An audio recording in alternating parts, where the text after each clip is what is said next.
تحرك بلينجهام دايما بيكون في المكان الصح، وعلشان كده بيسجل أهداف كتيرة.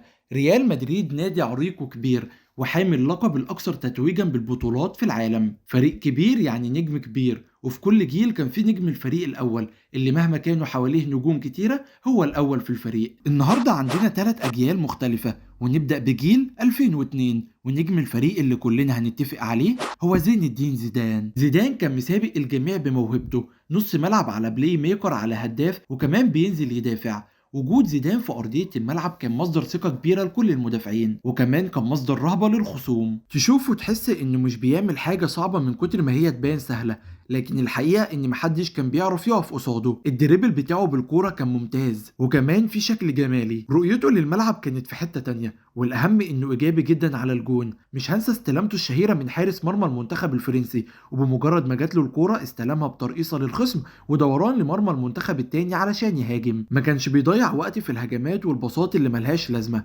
الكورة معانا يلا نهاجم. نجم كبير مع نادي كبير. تاني جيل هو جيل 2009 2010، وتحديدا وقت ما كريستيانو ما ساب الشياطين الحمر وراح للملكي. مش هنسى اول مباراة ليه مع الفريق، كان لسه واخد الكرة الذهبية مع فريقه السابق، وثقته بنفسه ومعنوياته كانوا في السماء. بمجرد ما نزل أرضية الملعب وهو عايز يقول للجميع إن النجم الأول وصل، خد الكرة وجري ومرقص بيها واتقطعت منه، ودافع وغير مكانه في الملعب. من الآخر كده اتشقلب في أرضية المستطيل الأخضر. قدر من أول مباراة ليه إن يخلي العين عليه. الحقيقة إن كريستيانو أناني، أيوه زي ما سمعت كده، كريستيانو لاعب أناني، وعلشان كده حقق كل اللي حققه ده. اوقات بتكون الانانيه الشريفه مطلوبه. انانيه كانت في انه بياخد الكوره وعارف ان محدش غيره هيسجلها، فليه اباصيها وتضيع. كريستيانو اخترع طريقه جديده للشوط بتتدرس دلوقتي في الكوره، واللي بيلعبوا فري ستايل واكلين عيش على طريقه الشوط دي. كريستيانو كلنا عارفين انه لاعب مجتهد مهاري وسريع، ولقب صاروخ ماديرا ما جاش من فراغ. قدر بموهبته ان يخلي دايما العين عليه، والوحيد تقريبا اللي الكل مركز معاه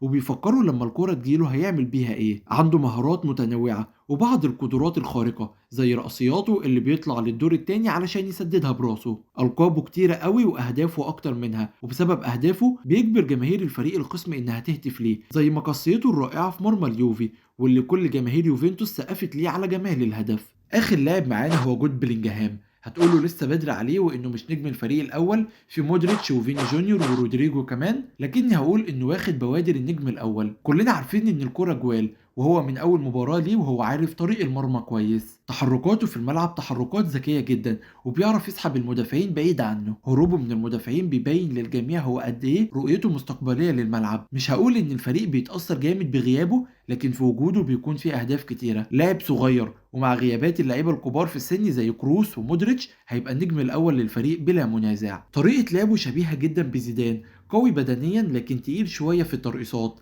لو عدل الحتة دي هيبقى زيدان الجديد. شاركني كده برأيك وقول لي مين فيهم أفضل نجم في جيله.